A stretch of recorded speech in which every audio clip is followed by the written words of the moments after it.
Before we get into the real intro, I just finished and I just said something at the end of the video that you might miss because I know a lot of people don't go to the end of videos. I usually go to everybody's. But I did say something that I think I want to bring up here. Some of these treatments that I'm talking about are corrective and some are preventative. To me, some you can start in your 30s and some you don't need to start until quite a bit later. This device I consider to be more corrective than preventative. So if you're in your 20s or your 30s and you don't have signs of aging or you don't have acne or scarring, it's probably not for you yet. I also want to remind you I'm not a dermatologist or an esthetician or a scientist, but I have been all over the internet looking for information on these devices, looking at, in this case, I went to a website from the government where somebody published a paper breaking down lasers, and I've done a lot of research into it. Does it mean that the research is exhaustive? No. Does it mean that I found out everything I need to find out about this? Probably not, but here we go. Let's get into the intro. Welcome to today's video. I'm the Hooded Lid, and today I'm continuing on my series of anti-aging skin devices. These are devices I own and I have used and what I think about them.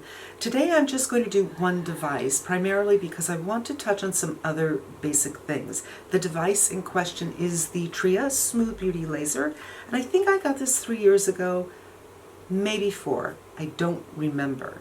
And the other things I want to talk about are just some very basic skin and laser things. I know I oftentimes watch videos where the creator assumes I have the same knowledge base that they do, and they'll skip over something really fast or entirely, and I'm just not that kind of thinker. I need to have my foundation and then we can get into theory, but if I don't have foundation, I don't get the other stuff at all. And I'm thinking there might be some other people out there like me. So let's just start with skin. There are 3 layers of skin on the face. We're talking about the face, the epidermis, although that's all over, right? The epidermis is as thin as, look, I have notes, you guys, a sheet of paper. This is how thin your epidermis is. There's no vascularity, there's no blood vessels, it's just skin. There are 5 cell layers, believe it or not, in that skin, and they all have fun names like the stratum corneum, but the names are kind of Latinish, and I'm not so good with that, so I'm not going to tell you the other names. They don't really matter.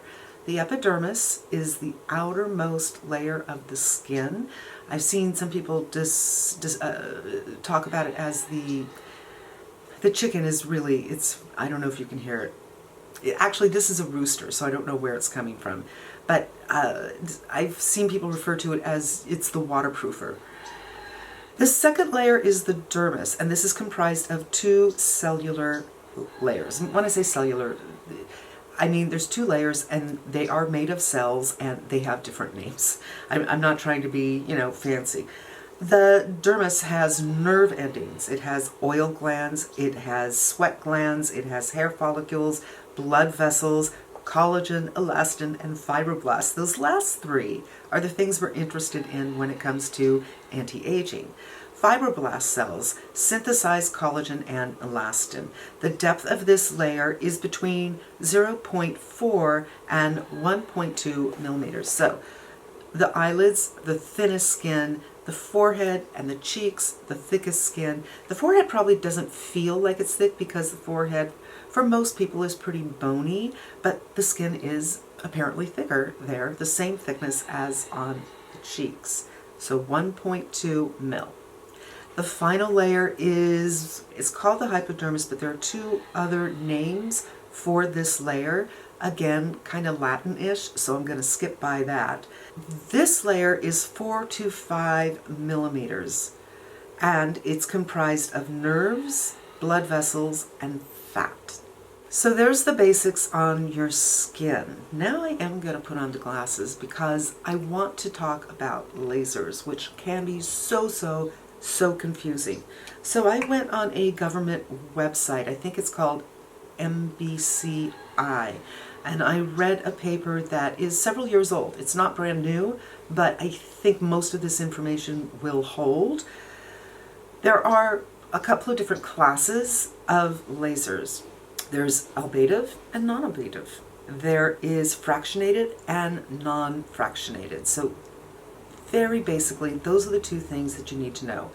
Non-fractional lasers act on the entire surface area of the skin, the targeted skin, whereas fractionated lasers target an equally distributed portion of the projected area. So let's say you're just doing your cheek. A non-fractionated, it just hits every inch, every millimeter of skin, but fractionated will take this same targeted area, but evenly distributed fractional areas of it. Do you see what I mean? How do I say that? Actually, there's an explanation right here. An easy way to understand the difference is looking at the pixels that compose a TV image. Non-fractionated devices treat every single pixel, whereas fractionated devices treat only a percentage of the pixels in the treatment area. And whatever that percentage may be, it's equally proportioned. It's not like, oh, 3 over here and 3 over here. Because the entire surface is not targeted in fractionated lasers, more treatments are required. So if you go for a fractionated laser, it's very possible you will have to have 2, 3, 4 treatments. If you go for a non-fractionated laser, you might be fine with one. Ablative lasers vaporize the entire epidermis layer of the skin. It's far more aggressive than the more gentle non-ablatives, which heat the skin underneath the epidermis layer. So one takes the epidermis away, the other passes through the epidermis to the dermis level. I hope it goes without saying that the ablative lasers are more effective, the results are much more meaningful, but the downtime is considerable and you look like a science project while you're healing. So those are the generals, which is ablative versus non-ablative, fractionated versus non-fractionated, and there are combinations of each. For visual thinkers, and I'm one of them, I'm going to show a chart that illustrates from left to right. 1, ablative laser removing the entire surface of the epidermis. The second one is superficial fractionated ablative. Again, this only removes the epidermis, but in shallow channels. And the reason it's shallow is just because this is superficial. The ablative nature removes the skin, the fractionated nature removes it in channels. The third one is non-ablative fractional. The epidermis remains intact, so the laser is going past the epidermis without damaging it and going to the dermis. And the deeper levels of the skin are heated in column formations. And the fourth one you'll see in this picture is ablative fractional, where the epidermis is vaporized, but in columns rather than the entire surface, leaving healthy intact skin surrounding each column. So quickly I want to go over a couple of laser classes and types. I'm not doing the whole thing because it's a lot of information, and this is the information that I got on NBCI. Ablative, non-fractional laser classes are CO2 and ER YAG. So that's a little e, little r, hyphen, and YAG capitalized. Non-ablative, non-fractionals, which target the dermis level, are pulsed energy, ND YAG, and diode lasers. The 1450 diode laser is effective for the treatment of acne and scarring. And this is where we're going to stop because apparently the Trio is a diode laser, but we don't know that for sure. Tria is one of the companies, while I'm putting together this series of videos, that does not offer robust information on their stats. So a lot of information that I have, I've gotten from other sources online, and I don't know about the veracity of them. But I do know that I couldn't find a lot of this information on the Tria site. Some of this information I got from an article that I found on their site, So since it's an article on their site, I'm going to assume it's correct, but they didn't author it. So it's a blog post that somebody else did. While the diode is fresh on our minds, I want to address that first. The diode, and I'm sure I'm pronouncing this wrong, you guys, tongue twisters, diode or diode? I think it's diode. Laser is non-ablative and non-fractional. However, the information on the Smoothbeauty I found says that it is non-ablative and fractional. On my source material regarding the class and type, there's not a diode laser for that class. The only laser with the same wavelength is an ND YAG, so I can only look at this class in general to ascertain what I might expect from this product. Now, you know, on Smoothbeauty they say more youthful, younger skin, helps to build collagen, da-da-da-da-da. They're really not telling you how. And that's information I want to know. That's who I am. I'm a cynic, I'm a Virgo, I need to know. This is $500. It's the most expensive device of all the devices that I'll be talking about, and that's quite an investment. You know, tell me something for $500. Now, when I don't remember how I became aware of it. I think Sephora used to carry this, and I remember thinking $500? No, I can go to Derm instead. And then sometime later, I found it on sale somewhere for a couple of $100 less. So I think I got it for $300. I thought, why not? I'll give it a try. So when I did that was after I got the NuFace, but I don't remember if it was just a few months after I finished my NuFace protocol or if it was like 6 months to even a year later. I do know this. Angie the Hot and Flashy reviewed both the NuFace and this product, really curiously enough, exactly at the same time that I completed my protocols. So it was interesting. But I can't say when that was, and I'm too lazy to look up when her video went up.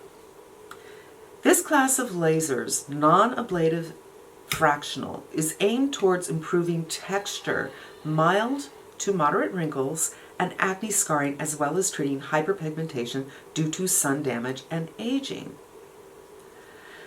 So it's interesting. It's interesting. Now, here is what's going on here. There are 3 levels. There's your training level, your medium level, and your high level. And each one of them have a different output of energy and a different length of time. So you do a zone back and forth, back and forth, back and forth until it beeps, and then you move to another zone.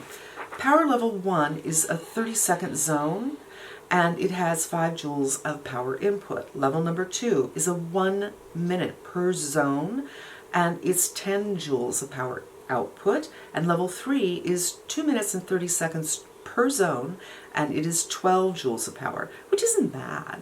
The protocol calls for 5 times a week for 12 weeks, just like the NuFace.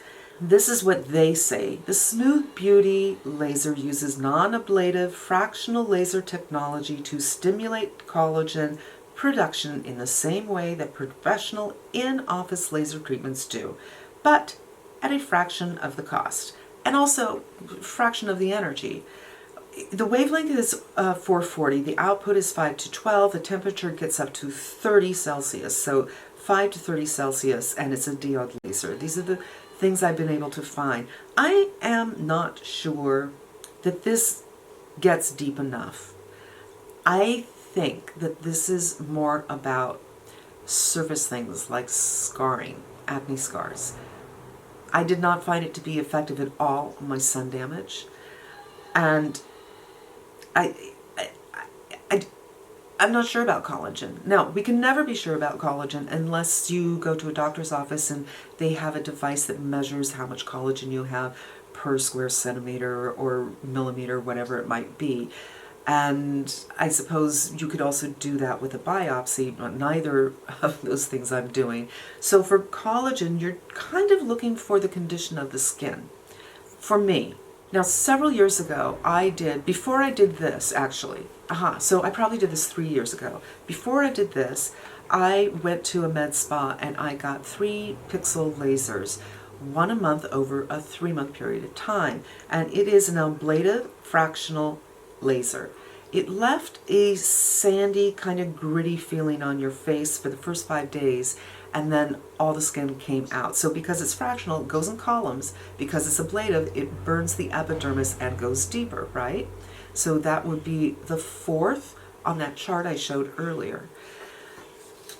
But all your skin does end up coming off after a week or so. You have a sandy feeling with that for a little while, and then after 5 days, all of that comes away, and then your skin gets progressively smoother. My skin was like glass by the 3rd week. I'd wash my face and it was just shiny, dry. It was a beautiful thing. I kind of bumped into that laser. I wasn't planning to do it. I had gone to get a peel because I had a couple of acid products, over-the-counter acid products, that peeled off my skin. And the first time I did it, I had no experience with peels at all, and I thought, well, maybe this is what a peel is, and my whole face will peel, and it didn't. It was something only I could see in certain lights, with makeup and without makeup, but it bothered me. And 2 or 3 years later, it still hadn't evened up, and I thought, maybe I'll just go get a professional peel. So I go to the med spa, and they said, you're not a good candidate for peeling. Now, maybe I'm not. Or maybe peels are less expensive, and they sold me the Pixel. I hadn't done any research. I didn't know anything about it. But when they said the word collagen, I said, okay. I do love the results, what I got. For collagen, I can't say, but my skin was just so glassy and beautiful, and it felt like a baby's butt. It felt very similar to how my skin feels after I use the Drunk Elephant baby Sukari facial thing. Just smooth and delicious and lovely. This, oddly enough, gives me a very similar sandy kind of feeling on my face. Not quite as sandy, but your skin is not smooth, even though it's called Smoothbeauty, unfortunately, for the entire protocol. So after you use this, your skin is quite red. It feels a little bit sunburned after an hour or so. That goes away.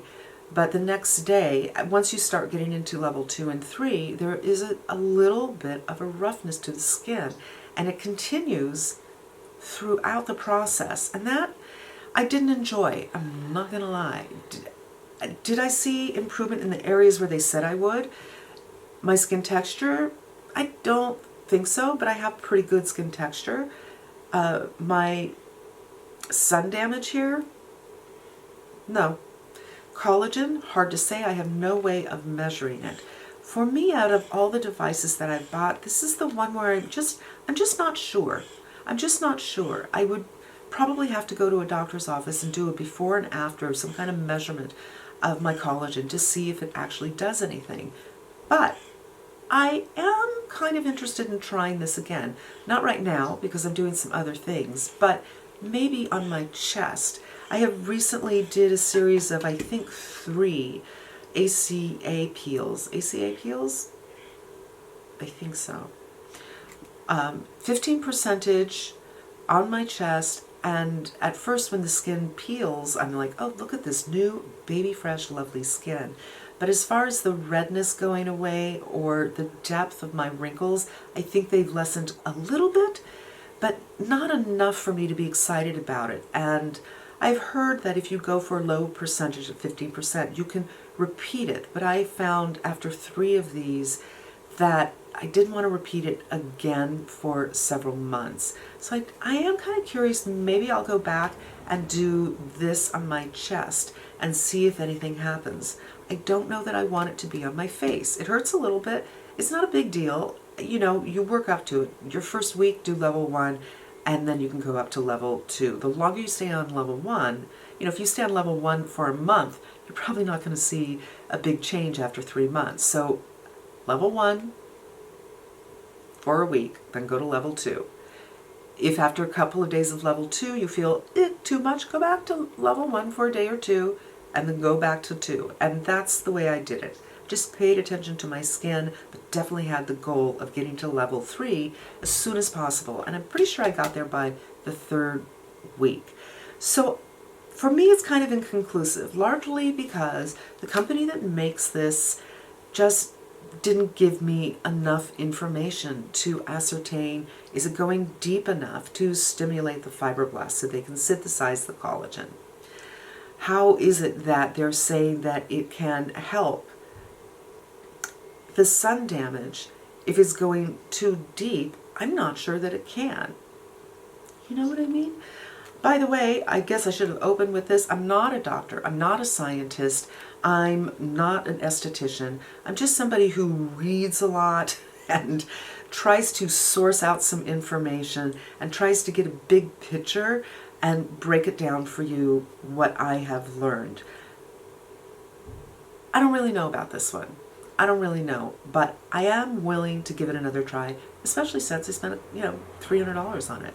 And that is going to wrap up this one. I hope I wasn't all over the place. All right, you guys, I hope that was helpful. I'm not sure that it was, because I'm inconclusive for me, inconclusive of whether it's worth the money. But I hope, at the very least, I've been able to help explain the skin a little bit and how deep you want things to go, help explain lasers a little bit, because I find them to be super, super confusing. And then, that information as it applies to this. This is not ablative, so it doesn't peel that skin. It supersedes, it goes through the epidermis to do something to the dermis level. But I'm not sure that it goes deep enough. It is fractionated, so it does it in columns. And that's, probably why you have to continue to use it over and over and over again, because when you do something in the doctor's office that's fractionated, you basically have to do it a couple of times to get the best result. And yeah, that's it. I do hope it was helpful to you. I hope you come again. I'm probably going to have 2 or 3 more videos on anti-aging in the new year for those of you who've decided you want to step up your game. I, by the way, would not recommend this to anybody who is below 40. I think this is for tackling issues rather than being preventative. But if you have acne scarring, that's where, yes, if you're in your 20s and you have acne scarring, something to consider. Otherwise, if you're looking for anti-aging, in my view, I perceive it as something that is corrective more than preventative.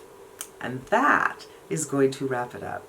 Thank you so much for spending a couple of minutes with me. I hope it was helpful to you, and I hope you come back again.